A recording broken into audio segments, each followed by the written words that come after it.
La philosophie reste la même, aimables téléspectateurs. Grande a toujours été ma joie de vous présenter cette émission Alpha Lumière. Comme vous le savez, nous sommes là en train de parler de la part de notre Seigneur Jésus-Christ, la vraie parole de Dieu, avec toujours notre invité qui reste le même, le docteur Pierre Simon Kabitoula, toujours à notre gauche. Nous disons Shalom papa. Shalom Michel. Nous sommes très contents de pouvoir continuer avec notre enseignement. Nous sommes en train de parler sur la doctrine.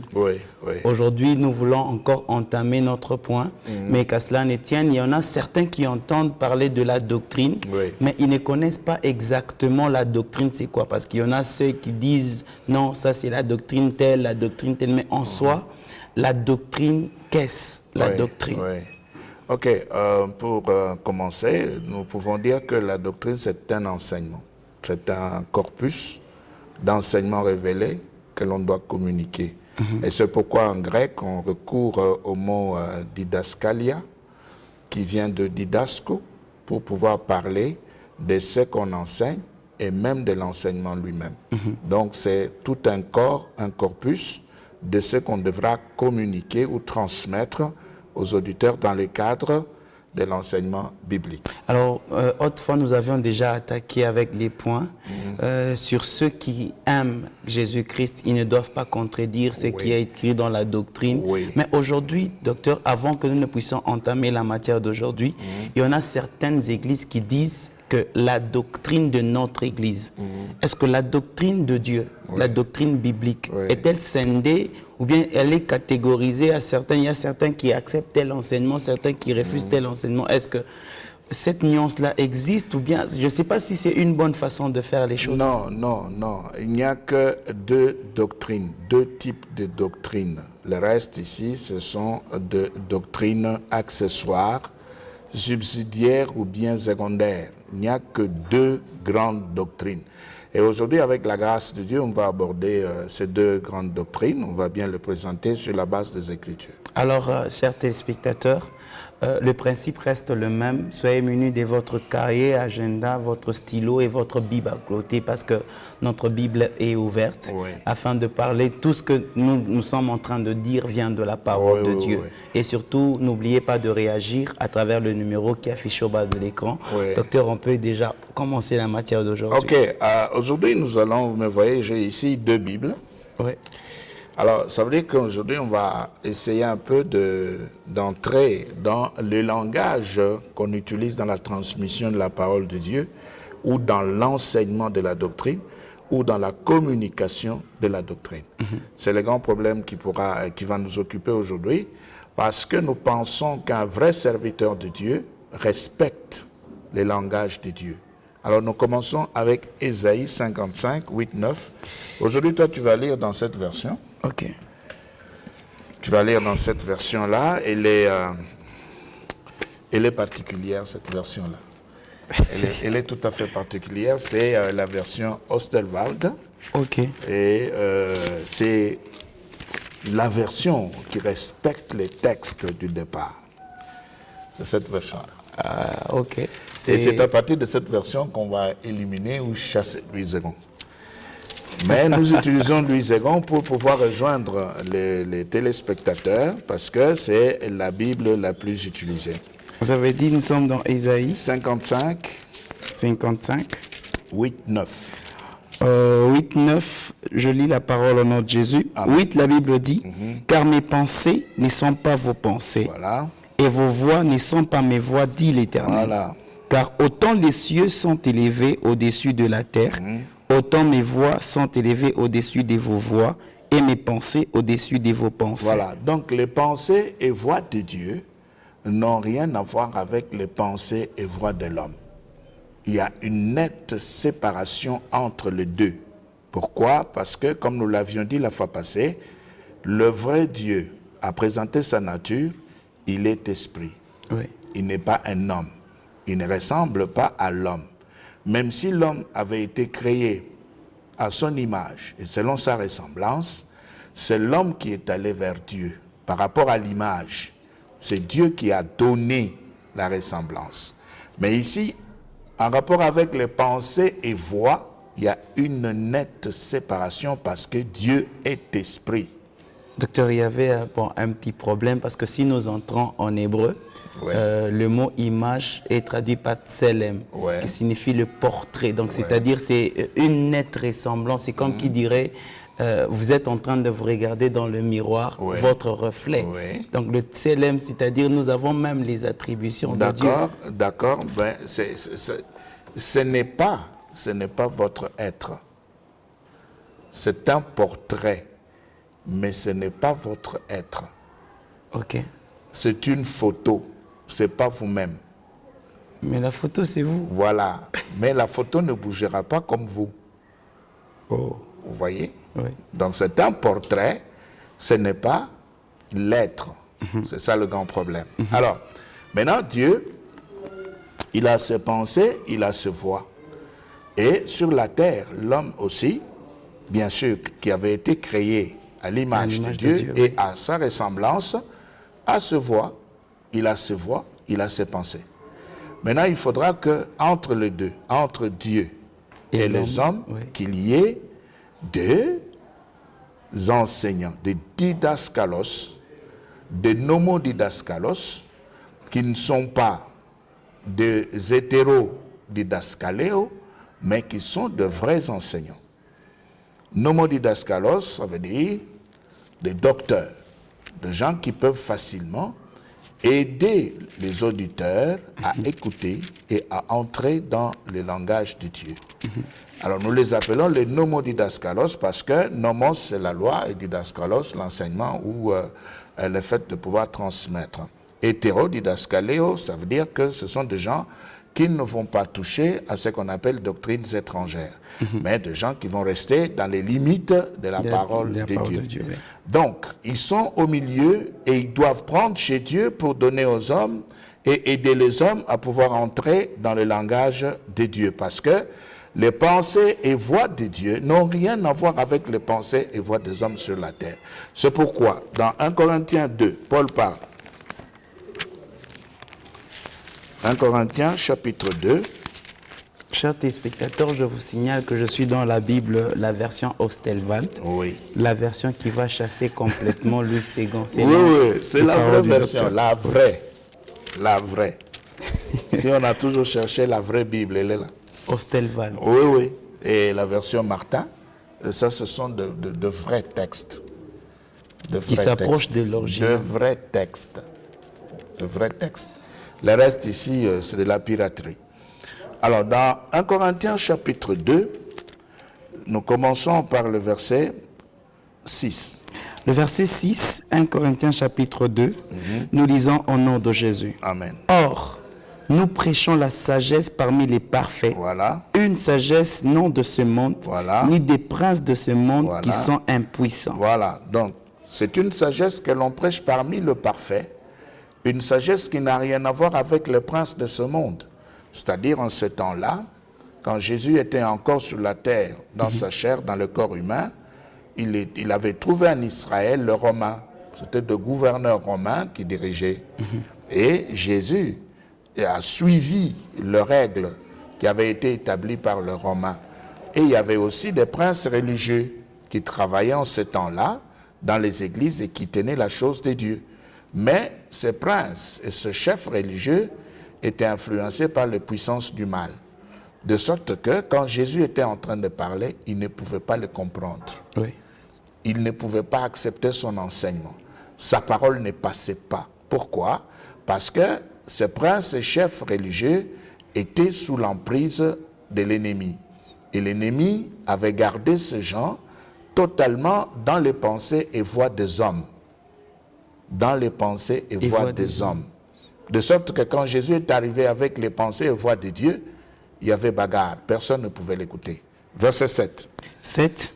Mais nous prêchons la sagesse de Dieu en un mystère, sagesse cachée, que Dieu avait destinée avant les siècles pour notre gloire. Voilà, nous prêchons la sagesse de Dieu mystérieuse et cachée, que Dieu, avant le siècle, avait destinée pour notre gloire. Cette sagesse mystérieuse et cachée se retrouvait en Christ. Il n'y avait que Christ seul qui l'avait. Et quand il est arrivé, il était en train d'en parler et les gens ne pouvaient pas l'écouter et le comprendre. Tout le monde était en train de repousser, de refuser. Pourquoi?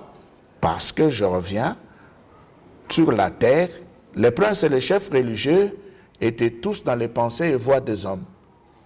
Ils ne voulaient pas, ils ne pouvaient pas supporter les pensées et voies de Dieu. Donc déjà, à ce niveau, vous voyez qu'il y a deux types de doctrines. La première doctrine, pensée et voie de Dieu. La deuxième doctrine, pensée et voie des hommes. Et tout le reste ici, ce sont des à côté, ce sont de sous-doctrines, ce sont des choses qu'on vient tirer dans la Bible et on les place sur le bout de papier et on dit que c'est la doctrine de notre Église, non? Il n'y a pas de doctrine qui pourra tenir devant ces deux par rapport aux Écritures. Et si dans une Église, on peut présenter quelques feuilles de papier en disant que c'est ce qui fait notre doctrine, on est à côté de la plaque. On doit déchirer cela, ça n'a pas de valeur. Si on est véritablement enfant de Dieu, on connaît Dieu, on devra accepter toute la Bible comme étant la doctrine de l'Église. Toute la Bible. Toute la Bible. Tout ce qui est... Toute la Bible. Pourquoi? Parce que toute la Bible, l'Ancien et le Nouveau Testament, selon la subdivision donnée par les théologiens, toute cette Bible, c'est la parole de Dieu. Nous acceptons, nous disons que c'est la parole de Dieu. Mais alors pourquoi est-ce que nous pouvons maintenant entrer dans la parole de Dieu et commencer à trier? Ça n'a pas de sens. On prend ce qui est essentiel. Oui, c'est comme la prophétie dans 1 Thessalonicien. Non, quand Dieu examinez-la, oui, prenez ce qui est bon et rejetez. Voilà, ce qui est bon dans la Bible, dans la parole de Dieu, ce qui est bon se trouve dans les pensées et voies de Dieu. Oui. C'est ça ce qui est bon. C'est ça, examinez-la, parce que la Bible aussi est prise comme la prophétie. Oui. Autrefois, vous aviez dit que la prophétie, c'est le témoignage de Christ. Or, si vous avez parlé de la subdivision... Ça, c'est bien. Vous allez voir qu'on va revenir sur cette affaire-là. Vous avez parlé de la subdivision théologique. Les théologiens disent que la Bible est subdivisée en 5 parties. La préparation, la manifestation... Ça, c'est l'enseignement théologique, c'est la science terrestre. Ça n'a rien à voir avec Dieu. Ça n'a rien à voir avec les pensées et voies de Dieu. Ce sont les hommes qui ont établi cela. Ce n'est pas Dieu, ça ne vient pas du ciel. Oui, mais comme si elle est présentée comme la prophétie, on ne peut pas prendre ce qui est essentiel et mettre la de subdivision, côté. Non. La subdivision est une subdivision terrestre, technique, matérielle. C'est une subdivision établie par les hommes sur la terre. Ça ne vient pas du ciel. Ce n'est pas une inspiration divine, non. C'est l'homme qui a pris le texte dès le départ, et vous savez très bien que dès le départ, dans la Bible, il n'y avait pas de chapitre, de paragraphe, de verset, il n'y en avait pas. C'était un texte unique. Alors, les gens ont travaillé pour pouvoir créer des subdivisions afin de faciliter la lecture et l'accession à la parole de Dieu. C'est tout. Mais ça ne vient pas de Dieu. Dieu n'avait pas donné de chapitres. Dieu n'a pas donné de versets. Ça, c'est le travail de l'homme sur la terre. Maintenant, les théologiens peuvent encore et encore subdiviser la Bible. Ils pourront le faire comme ils voudront bien le faire parce que la Bible, c'est leur produit. La Bible que nous avons ici, c'est le produit des théologiens. Donc, même ceux-là qui n'aiment pas les théologiens, ils n'aiment pas les théologiens, mais ils utilisent ce que les théologiens ont produit. Donc, c'est ça le problème. Alors, pour Dieu, il n'y a que, je venais de le dire, je vais me répéter, deux types de doctrines. La première doctrine, c'est celle qui repose sur les pensées et voies de Dieu. Amen. La deuxième doctrine, celle qui repose sur les pensées et voies des hommes. C'est tout. Le reste ici, ce sont des aventures des hommes sur la terre, ce sont des mensonges. Et il faut laisser tomber cette affaire-là. Il faut rentrer seulement dans la Bible. Il ne faut pas continuer à présenter cela et continuer aussi à mentir. Parce qu'il y en a qui vont jusqu'à dire que c'est le Saint-Esprit qui nous a révélé cela. Non, c'est faux. Le Saint-Esprit ne peut pas laisser de côté les pensées et voies de Dieu pour pouvoir sélectionner ce qu'on peut accepter dans votre assemblée. Ça, c'est un mensonge. Alors, nous sommes toujours dans 1 Corinthiens 2. Et cette fois-ci, nous allons prendre le verset 8 et 9. Et aucun des princes de ce monde n'a connu. Voilà. Car s'ils l'eussent connu, ils n'auraient point crucifié le Seigneur de gloire. La fois passée, nous avions dit, ils avaient été aveuglés par Dieu. Oui. Dieu avait déjà changé de langage et eux étaient restés de l'autre côté. Maintenant, le changement de langage ici, ça veut dire quoi? Ça veut dire que Dieu était en train de parler dans le cadre de ses pensées et voix. Mais les chefs et les princes étaient dans les pensées et voix des hommes. Ils étaient de l'autre côté.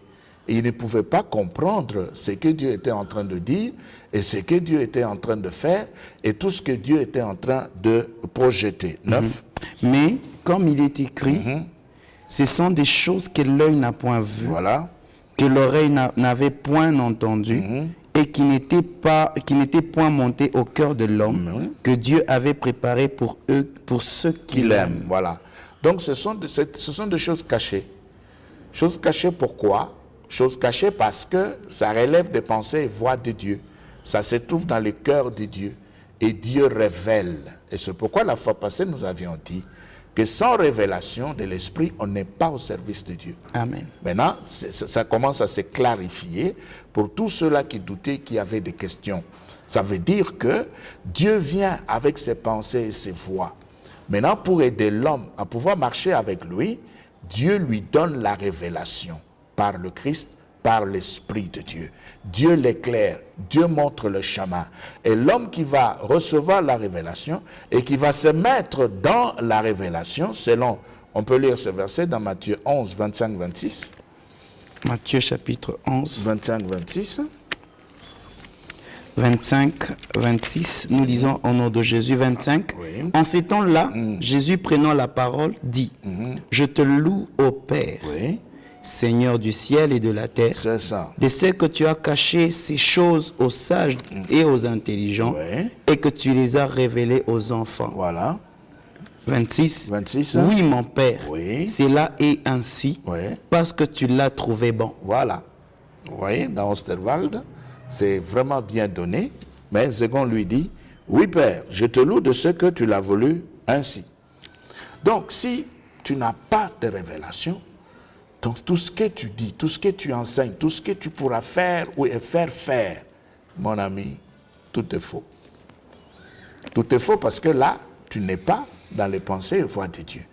Dieu communique ses pensées et ses voix à l'homme par la révélation.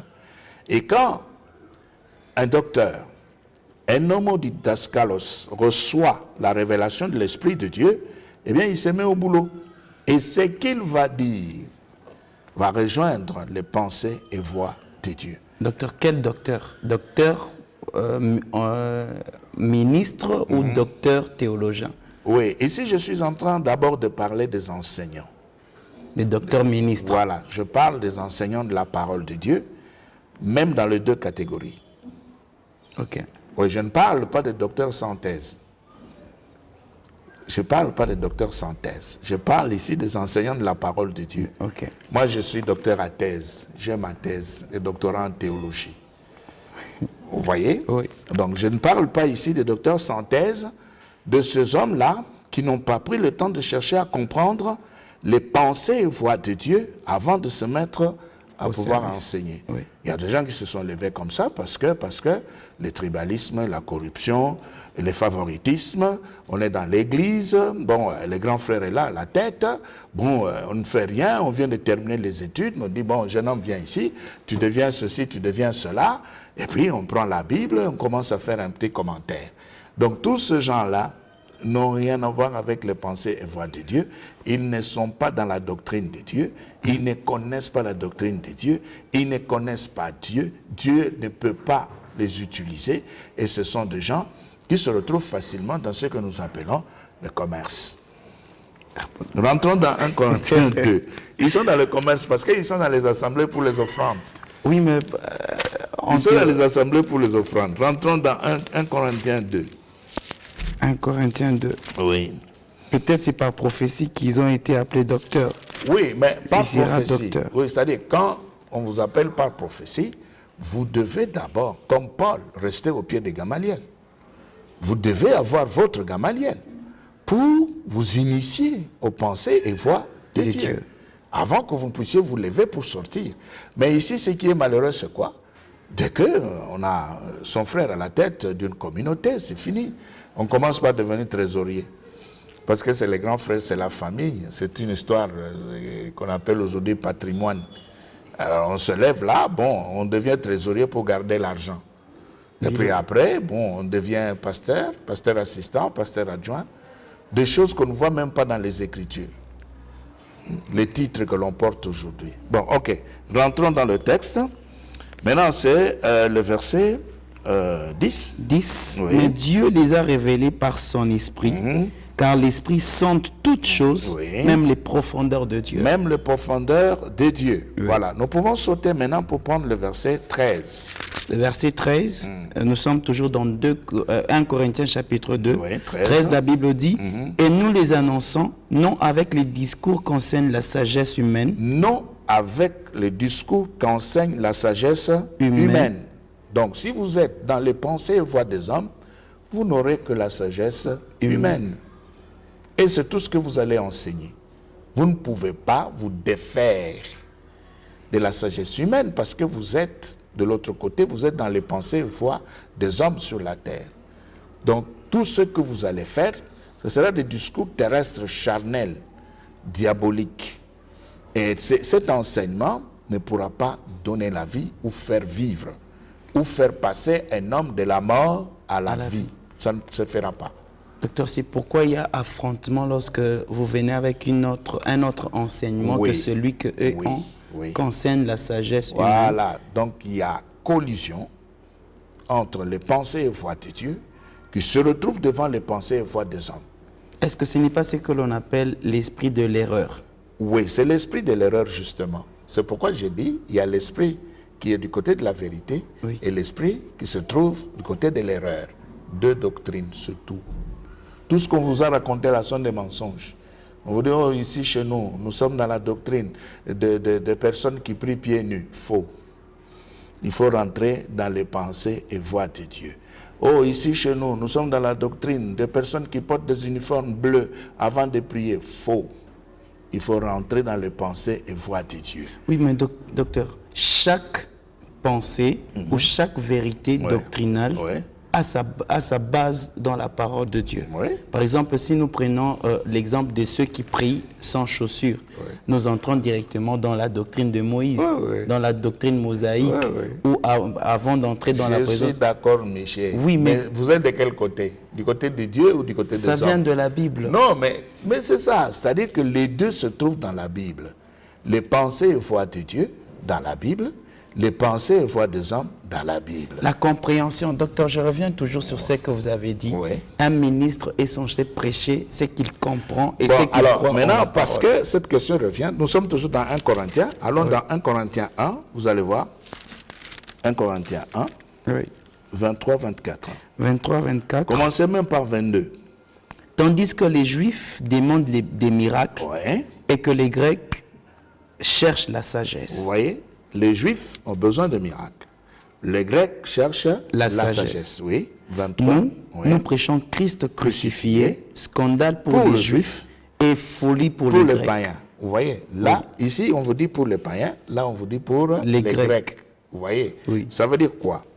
Ça veut dire que quand on parle de Christ, on expose les pensées et voix de Dieu, le Juif trouve que non, ce n'est pas ce qui doit être dit. Il nous faut des miracles pour que nous puissions croire. Maintenant, de l'autre côté, les Grecs diront, non, c'est de la folie. Vous voyez? Parce qu'on est dans les pensées et voix de Dieu. Les Juifs diront, il faut le prouver. Il faut le prouver. C'est pourquoi on vous dit que le Juif demande des miracles. Et les Grecs cherchent la sagesse et ils vont dire, c'est la folie. Pourquoi la folie? Parce que ça ne rejoint pas leur sagesse. Voilà, notre sagesse. Et comme ça ne rejoint pas notre sagesse, c'est de la folie.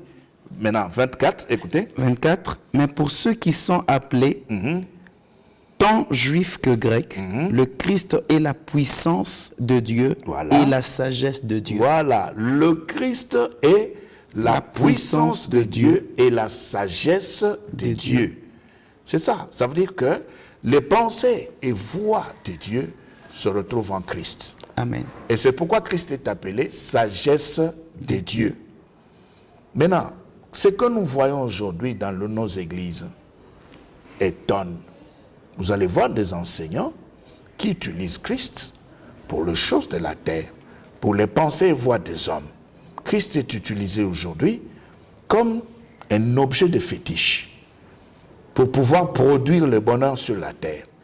Christ est présenté aujourd'hui comme une puissance qui vient pour créer le bonheur de l'homme sur la terre. Docteur G, vous pouvez donner un petit exemple par rapport à la présentation de Christ comme un objet de fétiche? Oui, Christ qui est utilisé comme un objet de fétiche, c'est par exemple par rapport à la protection, à la sécurité personnelle. Vous voyez? Oui. Quand quelqu'un prie et dit « Je dors Seigneur, que ta présence me couvre et me sécurise, garde-moi ». Vous voyez? Oui. Quelqu'un qui se réveille le matin, il veut aller au centre de la ville et dit « J'y vais, au nom de Jésus, rien ne va m'arriver, j'y vais ». Vous voyez? C'est une bonne prière. Oui, mais Christ est considéré dans la pensée africaine comme une histoire sous forme de mascotte de protection. On n'est pas dans les pensées et voies de Dieu, même si on ne fait pas la volonté de Dieu, même si on n'est pas dans ce que Dieu avait demandé, on croit toujours que la sécurité est là. Or, dans les pensées et voies de Dieu, quand on n'est pas dans sa volonté, il n'y a rien. Dieu n'est pas là. Car il tombe tout autour de ceux qui craignent son nom pour les arracher. Voilà. Mais là, si vous n'avez pas la crainte de Dieu, la crainte de Dieu, c'est quoi? C'est la haine du mal. Oui. Maintenant, si vous suivez de plus près, est-ce que dans nos assemblées, tous les chrétiens que nous avons ici, y compris les pasteurs, les serviteurs de Dieu, les évangélistes, les anciens, les diacres, les diaconesses, est-ce qu'on a une véritable crainte de Dieu? Non. Nous voyons des choses terribles se produire au milieu des serviteurs de Dieu. Vous allez voir des serviteurs de Dieu, je ne cesserai jamais de le dire parce que c'est ce qui se passe. C'est ce qui se passe, la prostitution des serviteurs de Dieu. L'Église aujourd'hui est en faillite. Regardez comment est-ce que les serviteurs de Dieu s'habillent aujourd'hui. Regardez. Est-ce que c'est ça la crainte de Dieu? On est de plein pied dans la mode. On suit la mode. Un serviteur de Dieu ne peut plus s'habiller d'une manière normale, décente et correcte. Pourquoi? Parce que les autres vont se moquer de lui et on va même dire il a sauté son époque. Il a sauté. Vous voyez? Alors maintenant, pour qu'on ne puisse pas dire que j'ai sauté, qu'est-ce que j'ai fait? Je me mets au pas. Je vais aussi m'adapter, je vais m'habiller comme les autres. Voilà, ça ce sont des faussetés. Ce sont les frères des canaux vocaux, ils disent Zamba Talaka Motema. Oui. Et puis on est en train de se tordre là, et puis on danse comme des villageois au milieu des gens en ville. Vous voyez? La doctrine, docteur. Non, vous voyez, pose des problèmes. Oui, c'est pourquoi nous disons ceci, nous disons qu'il ne faut pas danser. Oui, mais si nous rentrons dans vous allez commencer à vous tordre là et puis vous utilisez votre hanche. Mais ce que vous faites là, c'est quoi? Qui vous a demandé de faire ça? Où est-ce que ça se trouve dans les pensées et voies de Dieu? Ça n'existe nulle part. Même si David avait dansé, même si le psaume 150 vous recommande de pouvoir danser, qui connaît la danse de David? Est-ce que David avait dansé le ndombolo, comme on le voit aujourd'hui? Des frères qui sont en train de se tordre à l'indigène. À l'indigène. Des frères qui demandent des pagnes de sœurs pour bien danser. Mais on est très loin de la vraie doctrine de Dieu. On est en enfer. Regardez les sœurs qui dansent là, maquillées comme des démons. Regardez. Mais on les laisse faire. Mais ces sœurs-là vont prier pour être protégées, pour être sécurisées. Et elles vont croire dans la sécurité. Mais il n'y a pas de sécurité. Parce que ça n'a rien à voir avec les pensées et voies de Dieu. On est trop loin de pensées et voies de Dieu. Maintenant, lisez le verset, relisez un peu le verset 24. Là. 24, mais pour ceux qui sont appelés, tant juifs que grecs, le Christ est la puissance de Dieu et la sagesse de Dieu. Voilà. Vous voyez ici, c'est ça ce que nous appelons en théologie, bon, je ne donne pas ici un cours de théologie, la christocentricité de l'enseignement. Notre prédication doit être christocentrique, c'est ça. Donc le Christ doit être voilà, parce que c'est lui la sagesse de Dieu. C'est lui la puissance de Dieu. Amen.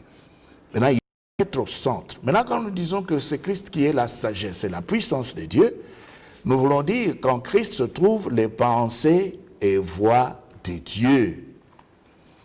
vous entrez en Christ. C'est l'évangile. C'est l'évangile qui constitue la sagesse de Dieu.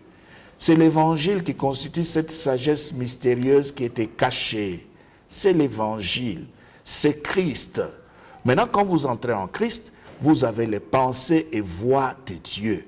Maintenant, quand vous avez les pensées et voix de Dieu en Christ, vous devez maintenant faire attention à la communication. Ok. 1 Corinthiens 14, verset 6. Comment est-ce que vous parlez? 1 Corinthiens 14 et le verset 6. 1 Corinthiens 14, verset 6, nous lisons notre Jésus. Amen. Maintenant, frères, Oui. si je venais parmi vous en parlant des langues, Voilà. à quoi serais-je Bon, ici d'abord, on vous dit en parlant de langue. Oui. Mais il y a des gens qui n'acceptent pas le parler en langue dans l'église. Il y a des communautés entières qui n'aiment pas entendre parler de parler en langue. De parler en d'autres langues pour certaines personnes, pour certains serviteurs de Dieu, de parler en langue est déjà dépassé. C'est déjà dépassé. Aujourd'hui, on ne peut plus se retrouver en train de parler en langue. D'autres vont même plus loin parce qu'ils n'ont pas lu suffisamment le texte biblique. Ils vous diront que s'il n'y a pas d'interprète, on doit se taire, c'est ce que dit la Bible. Non. Il y a le parler en langue personnelle pour son édification personnelle. Un serviteur de Dieu baptisé dans le Saint-Esprit peut prier en langue seul, sans interprète. On ne cherche pas l'interprétation pour un parler en langue individuelle d'édification personnelle. Deuxièmement, il y a le parler en langue dans la prière d'ensemble. Quand nous prions ensemble dans l'assemblée, chaque personne est en train de prier. Ça rejoint également la prière individuelle que l'on peut faire chez soi. Mais comme on est dans une communauté, on peut prier ensemble. Je peux me mettre à prier en langue, je n'ai pas besoin d'interprète pour cela. Mais si je dois m'adresser à l'église, m'élever au milieu de gens pour donner un message d'ordre spirituel, eh bien, à ce moment-là, je n'ai pas le droit de parler en langue s'il n'y a pas d'interprète. Il faut qu'il y ait un interprète. Ça veut dire que je parle et l'interprète s'élève et traduit et nous donne le sens de ce message que l'on vient de donner en esprit, en parlant en langue. Ok, oui. Allons-y. Paul parle. Maintenant, frères, si je venais parmi vous en parlant des langues, oui. À quoi serais-je utile si je ne vous adressais des paroles de révélation, voilà. Ou de science, oui. Ou de prophétie, oui. Ou de doctrine? Oui, voilà. Alors ici, pour revenir au texte que vous possédez, dans Louis II, il est dit, « Et maintenant, frères, de quelle utilité vous serais-je si je venais à vous parlant en langue et si je ne vous parlais pas par révélation ?» Ça veut dire que si maintenant on a Christ qui est la sagesse de Dieu, la puissance de Dieu, on a les pensées et voix de Dieu en soi, on peut maintenant, dans la transmission, parler par révélation. C'est-à-dire, on reçoit l'inspiration, l'information de la part de Dieu et on s'adresse aux auditeurs par révélation. On enseigne et on communique les pensées et voix de Dieu par révélation, directement. C'est ce que Paul dit là. Si on ne peut pas le faire par révélation, on devra le faire par connaissance. Et il y a, sur la liste de dons de l'esprit, il y a la parole de connaissance. Oui. On peut passer par là pour pouvoir communiquer les pensées et voix de Dieu aux auditeurs en passant par la parole de connaissance. Maintenant, si on ne le fait pas par parole de connaissance, on peut le faire par prophétie. Mais ce qui est bizarre aujourd'hui, tout ce que nous avons comme prophétie, c'est toujours en rapport avec la sorcellerie sur la terre. C'est vrai. En parlant, nous ne voulons pas nier l'existence de la sorcellerie. C'est faux. Nous disons ceci. Nous ne voulons pas ici dire oui, elle existe ou bien non, elle n'existe pas. Non, non.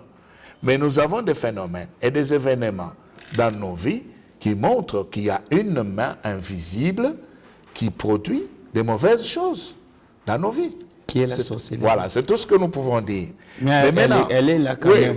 Elle travaille. Oui, oui. Nous croyons, nous savons qu'elle est là. Elle est là. Oui. Même s'il y a des gens qui continuent à nier. Bon, on peut nier parce qu'on est dedans. pour conditionner son entourage. C'est-à-dire on nie parce qu'on est dedans et on conditionne son entourage de sorte que si quelqu'un un matin pouvait se réveiller là en disant j'ai vu ceci, cela, on dit non, laissez ça, ça n'existe pas, c'est pas vrai. On peut le faire, on peut nier. On peut aussi nier par ignorance. Parce qu'on n'est pas informé, on n'a jamais vécu cela. On peut nier parce qu'on n'a jamais été touché par la sorcellerie. Mais ceux-là qui ont goûté, qui ont été touchés par la sorcellerie, quand ils vous parlent de la sorcellerie, frère, écoutez-le. Il faut écouter. Il ne faut pas s'amuser avec cette histoire-là. Cette histoire-là est très dangereuse. C'est une histoire terrible. Si on n'est pas en Christ, on est foutu. Donc il faut bien s'accrocher et bien garder sa foi. Alors on peut parler, communiquer la doctrine par prophétie.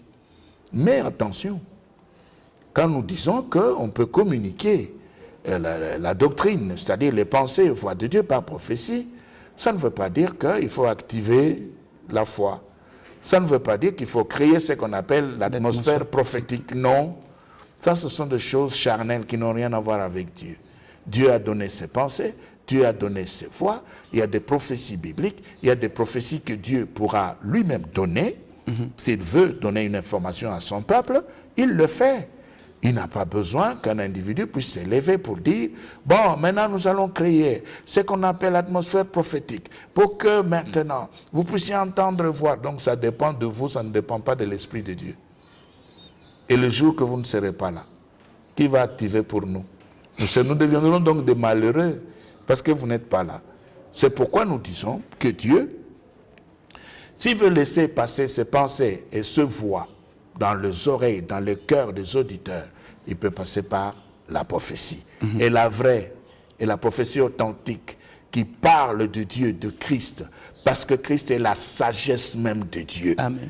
Mais maintenant, si dans la prophétie, on nous donne le message, on ne nous montre pas ce que nous devrions faire pour résoudre le problème, on n'est pas consolé, on n'est pas édifié, ça ne sert à rien.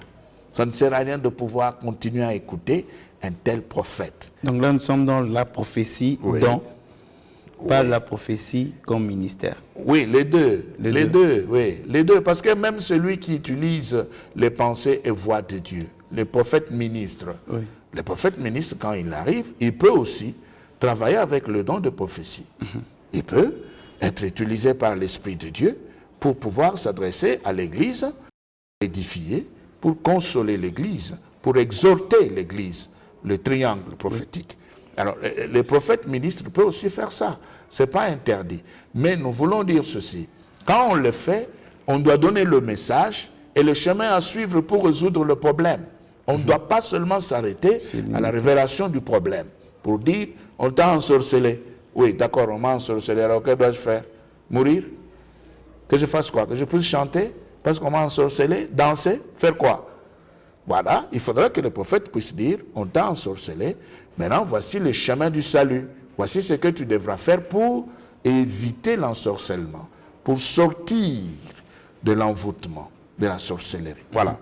Alors, maintenant, Paul dit, ou par doctrine, l'enseignement, tout simplement. Vous prenez la Bible, vous commencez à enseigner, vous montrez aux gens la différence qui existe entre les pensées de Dieu, les voix de Dieu, les pensées et voix des hommes.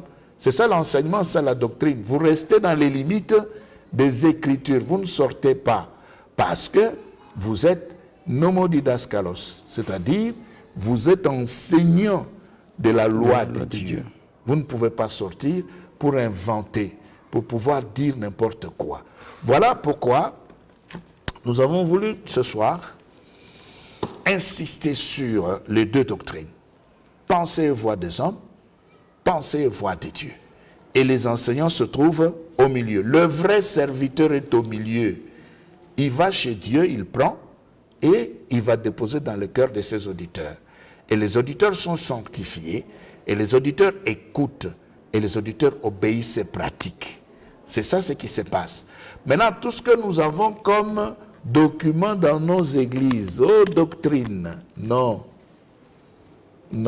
Là, vous répondez à notre question. Ça, c'est la doctrine de notre communauté. Oui. mon communauté. Et tout. Quand par exemple on m'avait invité d'aller travailler quelque part, on m'a posé la question, tu es de quelle communauté? J'ai dit je n'ai pas. On a dit non, tu ne sauras pas venir travailler chez nous. C'est à cause de quoi? C'est à cause des doctrines. Non, la Bible est claire. 2 Corinthiens chapitre 3, le verset 6. La Bible est claire. Arrêtez de mentir. On a cessé de pouvoir... je le dis toujours, arrêtez de mentir.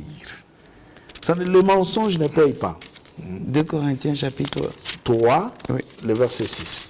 Le verset 6, la Bible dit, qui lui aussi nous a rendus capables d'être ministres de la nouvelle alliance, non de la lettre, mais de l'esprit. Car la lettre tue, mais l'esprit vivifie. Voilà. Vous voyez? Donc si vous n'arrivez pas à laisser la lettre. Ça, la lettre ici, c'est la doctrine des hommes. Vous êtes dans les pensées et voix des hommes. C'est la compréhension le logos. Voilà, les logos. Voilà. Vous ne prendrez que les logos. Et quand vous prenez les logos, vous allez dire, regardez, etc. Voilà. Mais dans le logos, il y a le réma. Au-delà de la lettre, il y a la vie.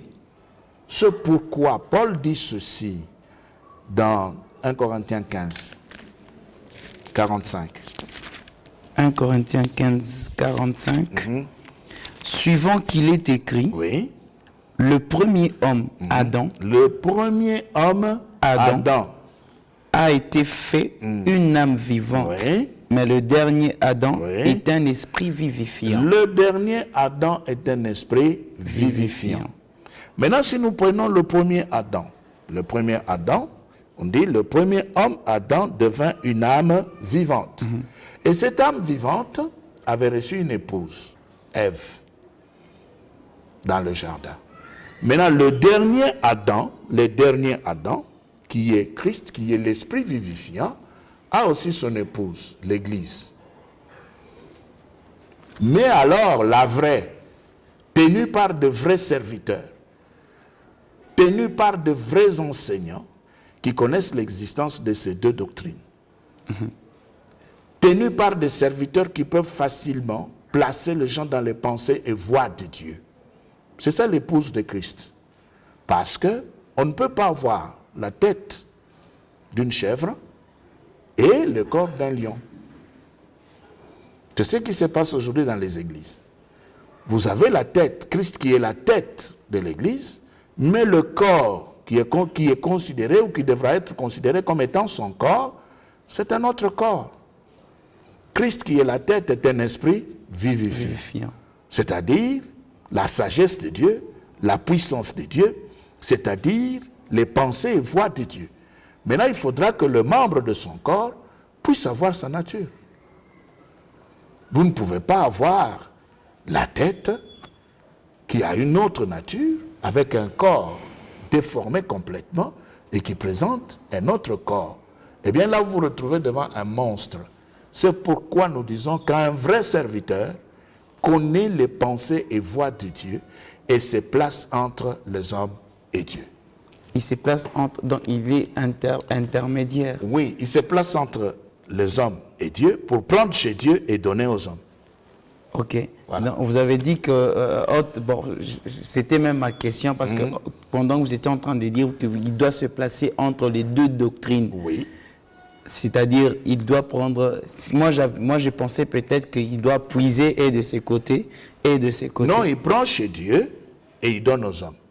Parce qu'il est serviteur de Dieu, serviteur de l'esprit vivifiant. Il prend les pensées et voix de Dieu, il les place dans le cœur des hommes qui se trouvent dans les pensées et voix terrestres. Oui, voilà. Mais docteur, c'est que vous venez de nous enseigner aujourd'hui par rapport à Jérémie 8.8. Oui. Si je peux lire pour... Oui, lisez Jérémie 8.8, oui, je vois. 8.8, on dit... Les scribes, oui, allons-y. Comment dites-vous, nous sommes sages et la loi de l'Éternel est avec nous. Oui. Mais voici la plume menteuse des scribes en fait un mensonge. Oui, mais qu'est-ce qui a changé? Qu'est-ce qu'on a changé? On n'a pas changé les pensées et voix de Dieu. On les a laissées tomber parce qu'on ne le comprenait pas. Et on a présenté autre chose à la place.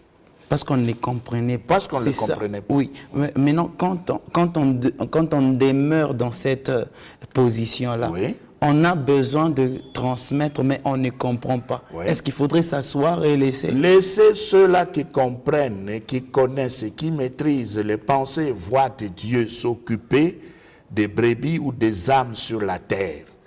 Celui qui ne connaît pas la doctrine de Christ, qui n'est pas dans le pensée et voix de Dieu, n'est pas serviteur de Dieu, il doit quitter la chair, il ne doit pas enseigner. Parce qu'il va enseigner les mensonges. Il faut quelqu'un qui connaît, quelqu'un qui doit aussi répondre à une question.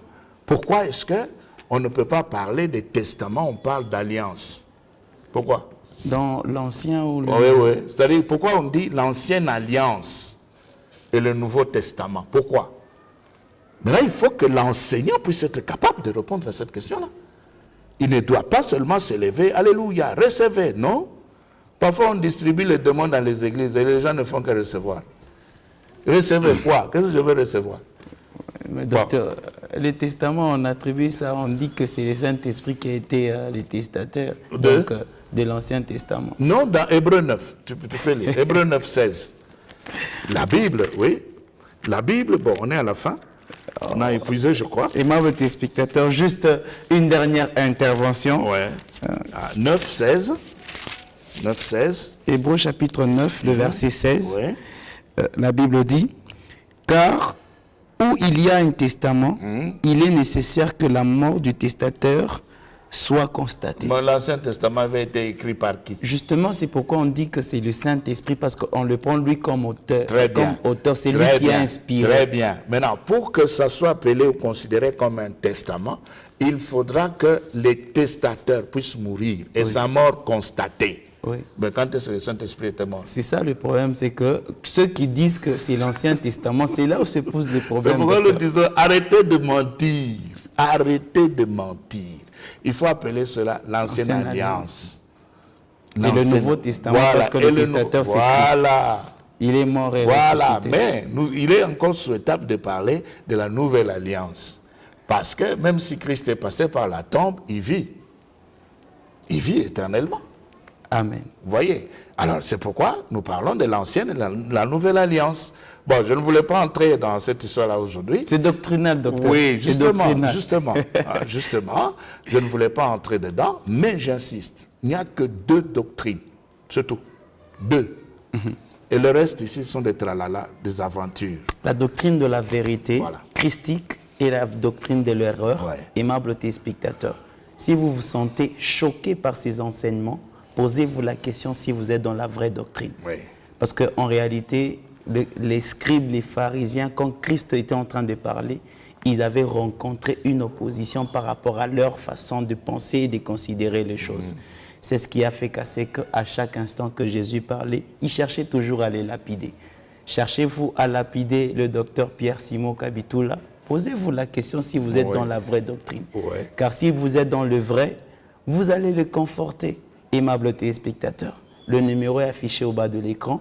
À vous donc de poser des questions au cas où la matière n'était pas très bien assimilée. Vous pouvez poser des questions et avoir les précisions. Sinon, nous vous donnons donc rendez-vous prochainement, docteur, avec le même et le réel plaisir.